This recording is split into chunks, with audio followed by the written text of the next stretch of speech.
Per usual, living on this channel is for educational purposes only and is not intended as financial advice. It is Macro Monday. I'm going to have more crypto charts in this one than usual because we are on the move in Bitcoin land.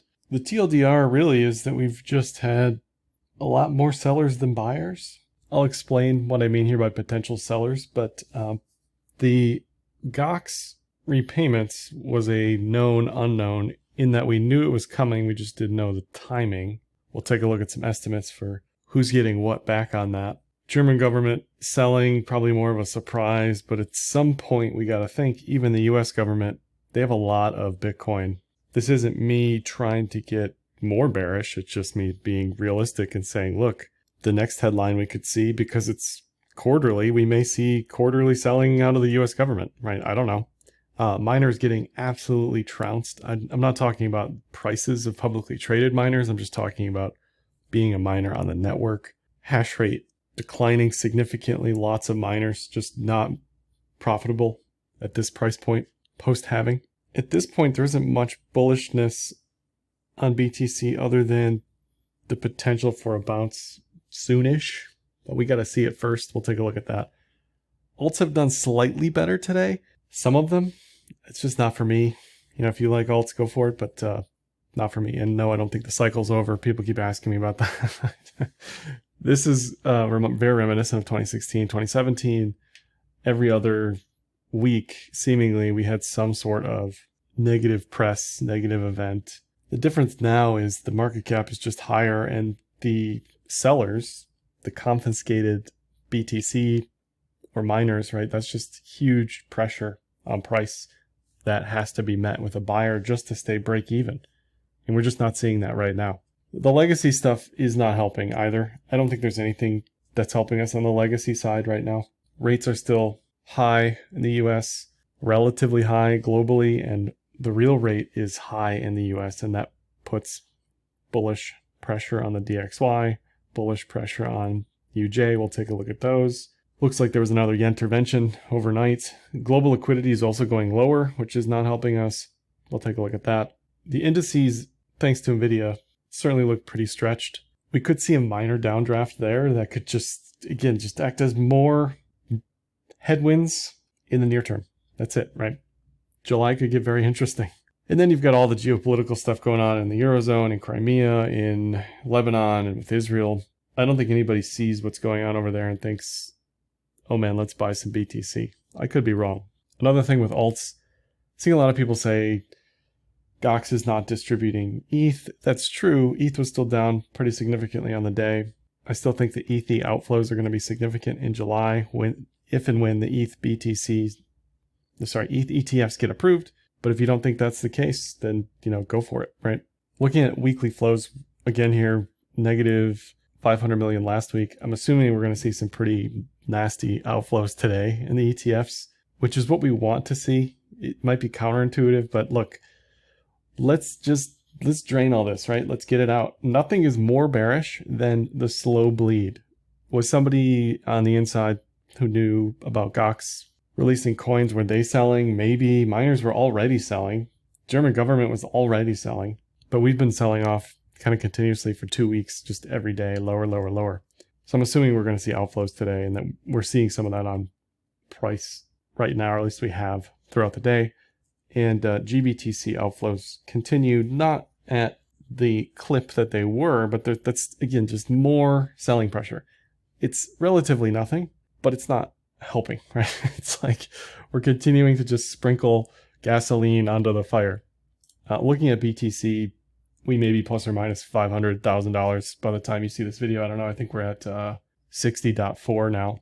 The biggest issue here is if we break the cloud, then we get in trouble because then trend metrics flip bearish. The last thing I want to do is close longs or open shorts after we work our way through the cloud. Okay, so that's like a terrible entry, but trend-wise, that's what we have to watch out for. RSI on the daily is the lowest it's been since August 2023. That's not necessarily going to save us here. Nothing's going to save us here other than sellers stopping or buyers buying, right? But it's something to continue to watch. I would love to see a lower low in price with a bullish divergence over the next couple of weeks, something like we saw August into September. If we make the entirety of July a bull div while we sit on the bottom of the cloud, that would be great. But you can see the cloud is likely to flip bearish here within the next couple of weeks for the first time since November. Much like I said with Solana, this is really a good thing because then it just makes the next trade that much easier. This is still on the table, the inverted head and shoulders. Realistically, is it possible? I mean, I guess it's possible. Anything's possible. It still amazes me that we haven't really seen that much volume, even today, on a negative 5% day or whatever it was. And if anything, this may be more worrisome than all of it, because if we're not seeing longs panic close or shorts panic open, if all these bounces are just shorts taking profit, that could be an issue. And this isn't real until we're back above 72, but it's something to watch for if we miraculously hold this level. We've got the 200-day moving average at 57.7. We're still well within this pitchfork. So we got some supports on the downside. It's just every day we creep closer and closer and closer because we are not bouncing. We are not finding support yet. We haven't found support yet. We even have this low time frame pitchfork that it looks like we've bounced from, at least temporarily, on the bottom here. But this is very nasty, very ugly. For any proof of a life, we would need to see us back above the 2-hour cloud. That's just how bearish we've been over the past week. We even broke down on this falling wedge. So really no reprieve whatsoever on the bullish side just yet. MSTR got completely smoked. Most of the miners, WGMI, that stuff I'll look at the end, that got smoked. Coin got smoked. A lot of stuff just completely wrecked, right? Which is what you'd expect. Eventually this stuff's going to follow BTC, even if it hadn't been. Poor man's MSTR, SMLR, also down a little bit. In aggregate, over the longer term, this stuff is okay. Up until Q4, I'm not so sure. I'm more bullish on Q4. Q3 may just be giant transition. Let's just see how bearish we get. I don't know. But things could get more bearish than this, even though this is pretty bearish. Something else I've been watching is Bitfinex and Coinbase price dislocation. It had closed quite a bit, so this gives me some comfort that maybe this isn't the ETF selling. Maybe this isn't the German selling here if the Coinbase discount is closing. Maybe this is being arbed because it's a weekday. I don't know. But that's definitely something to continue to monitor. Funding is getting more positive in aggregate here as we go down. So not something we want to see. I would love to see daily funding tick negative. Usually, like I said yesterday, that's a really good time when we see a inevitable bounce, but we're not quite there yet. As far as the potential sellers, we have this Arkham data, we have on-chain data. You can say XYZ, blah, blah, blah. Take it all with a grain of salt. We don't know if this is all 100% accurate. We can assume a lot of this is fairly accurate. The US government still has quite a bit of BTC that they could unload on us at any time for any reason, right? This is in their custody. So there's that. Nobody can come out and say, oh, I didn't see this coming. They have this. It will be sold at some point, most likely. They were moving stuff around in April. Whether or not they're selling quarterly, I don't know. Again, it's just like, we know that they have it. We can't really determine exactly when they're going to sell. The Mt. Gox stuff can also be tracked on Arkham. Those addresses are pretty well known. That's going to get distributed mostly through Kraken, I believe, to the individual holders. We have estimates here from Alex at Galaxy. We can say approximately X coins to X entity. Something to watch for here when this comes out would be a discount on Kraken on the BTC side, perhaps a premium on Tether or USDC. The thought there being if people are selling BTC, if there's selling pressure on Kraken, and I'm just going to assume most of these individual creditors are going to sell. Some of this won't get claimed, some of them won't sell. I get it, great, awesome, amazing, but let's just assume most of it gets sold or has already been sold or whatever, or gets TWAP'd away. We may see a discount developed on Kraken. It may be less than what we see on Bitfinex versus Coinbase because Kraken and the other US exchanges are usually kept within a tighter band, but something to watch for coming up here. German government, again, whether or not they have this exact amount, not quite sure. It doesn't really make sense that we're seeing BTC coming back into the wallet, so this could be a bit of a mislabeling, but yes, they have quite a bit of BTC still to sell yet. And if we look at Key from Crypto Quant, these are the estimated holdings of governments, and it's quite a bit, right? That's out there. People know this. So that is a near, long, mid, whatever term risk that eventually those will be sold. And now to the miners. Now the miners have been really going through it over the past couple months. Over the past month, I mean, after the ordinals stuff died down, the on-chain revenue died down, a lot of these miners who are not able to maintain profitability have to sell BTC for bills, have to sell BTC for new tech, whatever. So we're seeing that price pressure as well. And it's just one more thing, right? We can look at, okay, who's selling? They're selling via OTC. All this is a little bit nebulous. It's probably mostly correct. They do the best job they can on most of these on-chain labeling sites. It doesn't always mean it's exactly correct or we exactly know what's going on, but it makes sense based on price.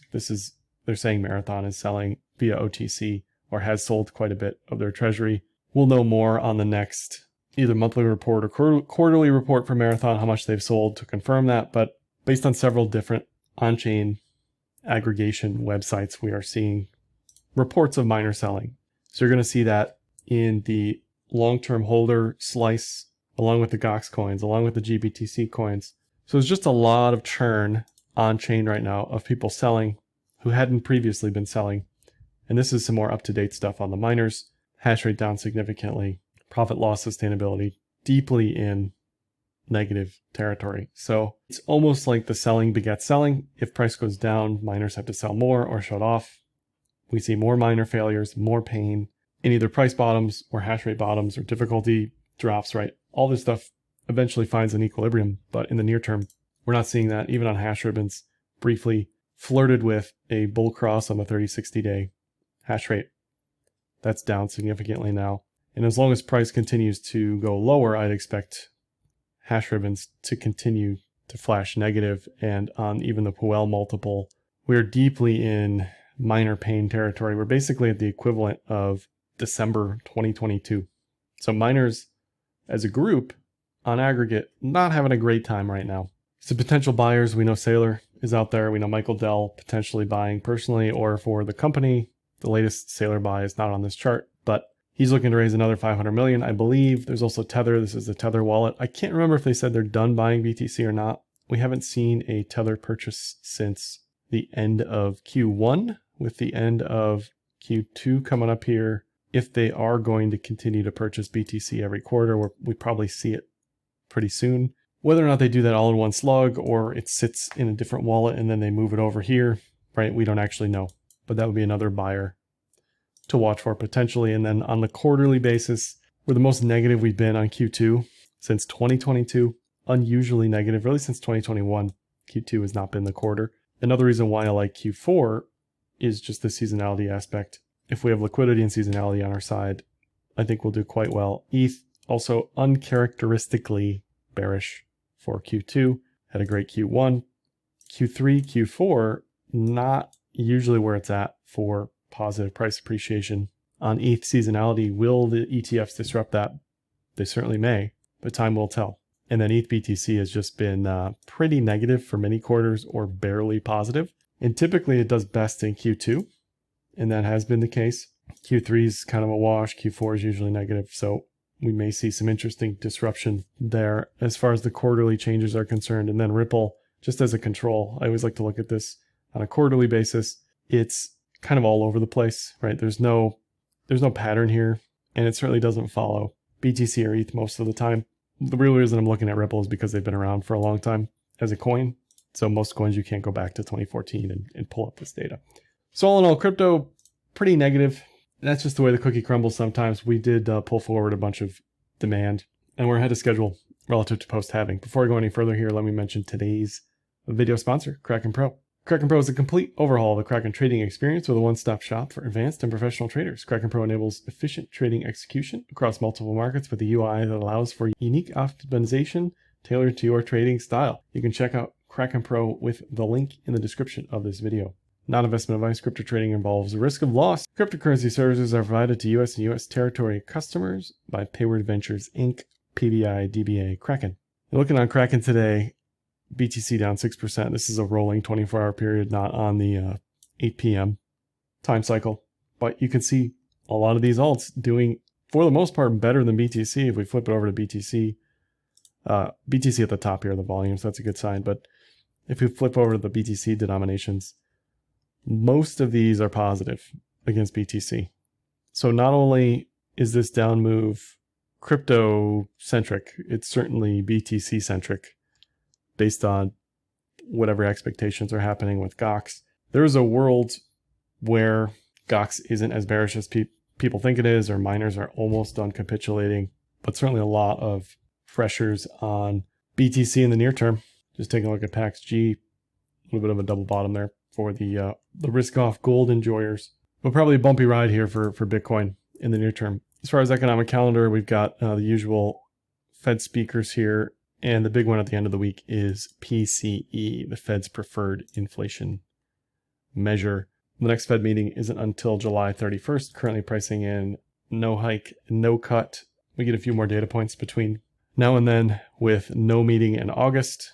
Some saying we may see a cut in September and December, depending on the jobs data. We're seeing weakening in retail spending. The question really is, have we gotten far enough on the inflation journey where the Fed is satisfied to start cutting a little bit, or is it too early? Are the jobs and consumer numbers weak enough to think about cutting? No super clear picture. And then, of course, if you're on the other end of the spectrum where you just think US inflation is headed higher, then you're nowhere in the cuts camp at all. Looking at the Eurozone and the UK, based on their inflation metrics, they are hitting their inflation targets. Depending on what you want to measure and how you measure it, that may not be reality, but they're hitting their metrics. If you look at the US HICP, which is the Euro equivalent of the US data, or the US equivalent using Euro basket, however you want to think about that, we are also within the wheelhouse. So, I've said this like every video, depending on who's measuring what and what they want to tell, there are lies, damn lies, and statistics, right? So, yes, based on Truflation's numbers, we're at 2.13. Looking at the housing 6-month lag, you're going to have higher inflation data. And it just depends on what you put in the basket. But we are getting closer rather than farther away to targets based on the data. But this is the ultimate problem that we're not seeing based on our data and our calculations. On this side of the pond, we're not seeing us come down further than that 3% level yet. Based on the Fed nowcast, we are getting there. CPI forecast 3.13, PCE also down month over month here from May to June. So that would be a step lower, further, closer to the target. The question is, how close do we need to get to the target for the Fed to consider cutting? Until that point in time, we continue to see this bullish dollar pressure, which is going to have a headwind on crypto. Looking at unemployment at 4% there, that may also start to tick up. We're still very inverted on the 10-2. We're inverted on the 10-year and 3-month. So at some point here within the next 6 months, I'd assume we'd start to see at least one cut. I think I'm in the 2-cut camp. I think we'll see a cut in September, and I think we'll see a cut in December. And I think we'll get there based on the employment data potentially ticking up. Now, if we see employment data that says we're still at 4%, that's probably going to send markets lower because that means we're not getting a cut anytime soon. Or if unemployment ticks lower, that's also going to be probably negative for the market, especially small caps. Looking at the yield curve, the front end has come down quite a bit. In the grand scheme of things, it's not that much, but it is slowly but surely ticking down here on the very front end on the 1 month. Even towards the belly of the curve, we're starting to see yields creep lower. Belly of the curve, kind of in the middle of the range that we've seen over the past 6 months. And the long end still relatively in the same spot based on the belly of the curve, but obviously not anywhere close to being uninverted just yet. GDP, just checking in, still at around 3% on the estimates. We'll get a GDP print on the 27th, but so far so good there on the no recession camp. Reverse repo headed in the wrong direction, going from 333 to 421 billion. So that's money coming out of the ecosystem. That's liquidity getting sucked out of the ecosystem. Looking at the global liquidity estimate here on TradingView, the green line, I put an arrow like a good doomer. Global liquidity, despite sitting at all-time highs, is down pretty significantly here. Week over week, US liquidity also down quite a bit. And BTC in line with that. Just add that to the list, right? Add that to the list of headwinds that are not helping us here in the near term. We saw huge inflows into growth funds last week. We saw huge inflows into tech funds last week. We saw Cathie Wood of ARK buy NVIDIA last week. And this week, semis down, NVIDIA down, SMCI down. So a lot of people taking a bath here. And this is kind of how it goes, whether this is rebalancing or people just chasing or people just throwing up their hands and saying, I've been down a bunch over the course of the year and now I have to finally capitulate and buy. All of that, I think, helps tell what's going on here. NVIDIA finally cooling off again, continues to cool. I still like 108 based on the daily club. So this is going to drag down the indices, obviously, because a lot of the indices are NVIDIA. SMCI, which I said I liked because it was above the cloud, also could not hold above the cloud. So it looks like all this stuff just needs some time. I don't know anybody who's excited about buying the S&P up here. You'll have your 401k DCA people buying, passive buying, but the trend is just telling you we're just overextended. We probably just need the rest of Q3, honestly, to just absorb the huge slingshot move we've had so far. TKC clamp there on the S&P with price way above both of those lines. TKC clamp on the Qs with price way above those lines. Perhaps a falling wedge coming down there, and maybe we're starting to see some breadth appear in the markets.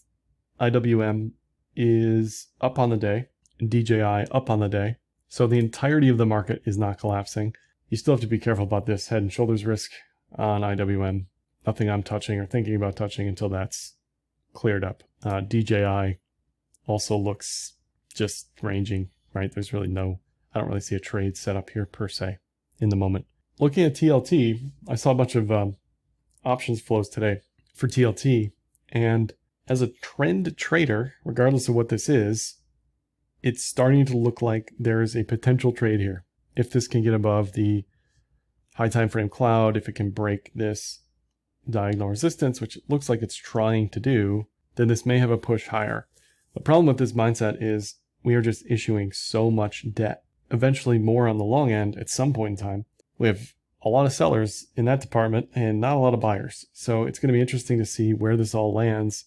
If it just doesn't matter, if the rest of the world is just so hungry for treasuries and bonds of the US variety, it may not matter that we're just issuing tons and tons of debt.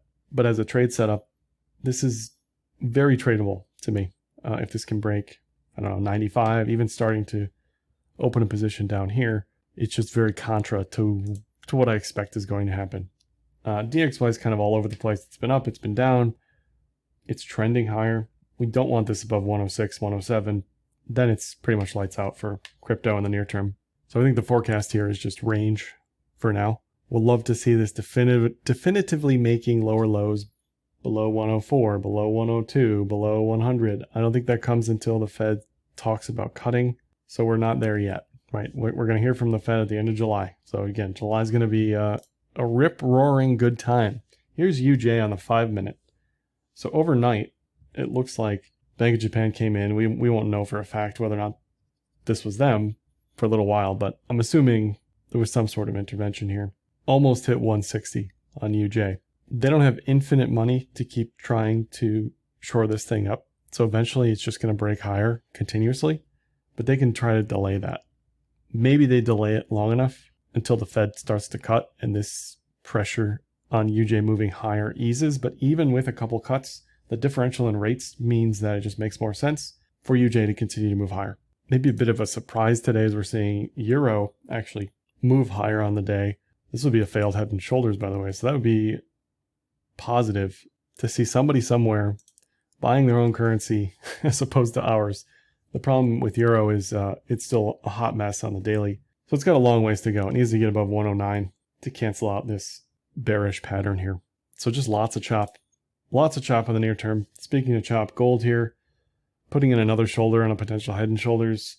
I don't know, right? It's just like, none of this stuff looks like anything, really. Like there's no immediate trade here. So you either have your long-term conviction on whatever you're doing, and you just kind of ignore what's going on here, or you just reduce sizes with leverage, whatever, and just wait it out till it's more clear. This certainly looks more bearish than bullish, but if it makes a higher high above 2370, then maybe that's invalidation of whatever it was building here. Oil looks like it's also trying to move higher despite having this mega head and shoulders potential.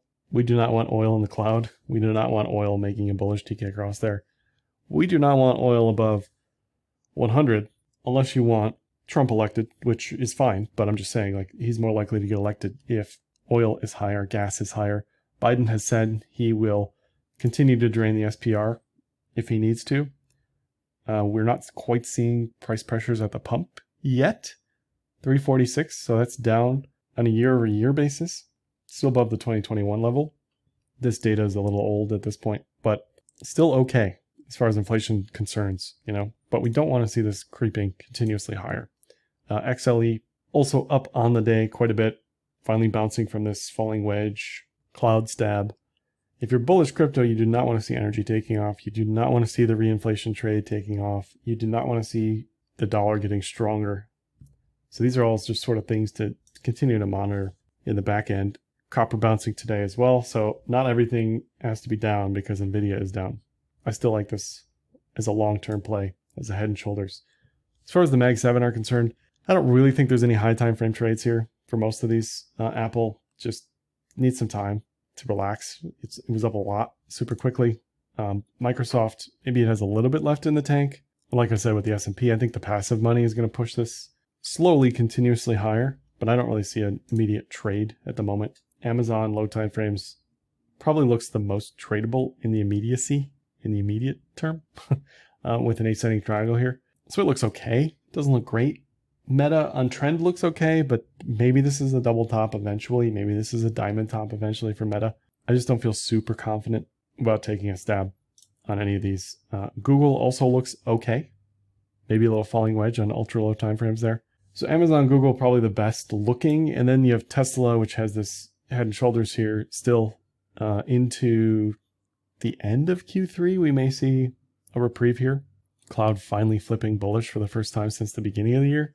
So it's starting to look better, as much of a mess this is. I mean, that's just part of being in the cloud, but it's trying to flip bullish. Trying. Quick look at Pfizer again. I like stuff on trend that has just struggled forever and is flipping. So Pfizer's still a good candidate for that. Would love to see this above 29.50, but still looks pretty good even down here. And then as far as the miners, WGMI made that high and reversed. It is in the trend of the pitchfork in the midpoint. You know, I like DCAs for all this stuff if you are confident in the longer term cycle. If you're confident for 2025, 1850 is the daily Kijun there. But this still looks fine. It's on the bullish side of the pitchfork. Certainly looks more bullish than BTC does, that's for sure. CleanSpark, briefly above the cloud, back in the cloud. Bearish TK cross, below the midpoint of the pitchfork. Kind of losing its potential bullish momentum that it had, but that makes sense with BTC down as much as it is on the day. Just got to be careful. If BTC breaks 60 definitively, then most of the miners will probably take a spill lower. So just keep that in mind. Cypher's another one. I still like the setup. I like the trade, but it's going to need BTC to settle down quite a bit. Coin the same as MSTR, the same as WGMI, the same as CleanSpark. If crypto broadly is bearish, coin will be bearish. And if BTC breaks 60 in a big, big way, you definitely have to be careful of something like this breaking down below the cloud. And just have a plan. At the very least, have a plan. Where's your stop loss? Are you going to sell? What are you going to do? That's all. That's all for this one. Like, dislike, comment, share, subscribe, and happy trading.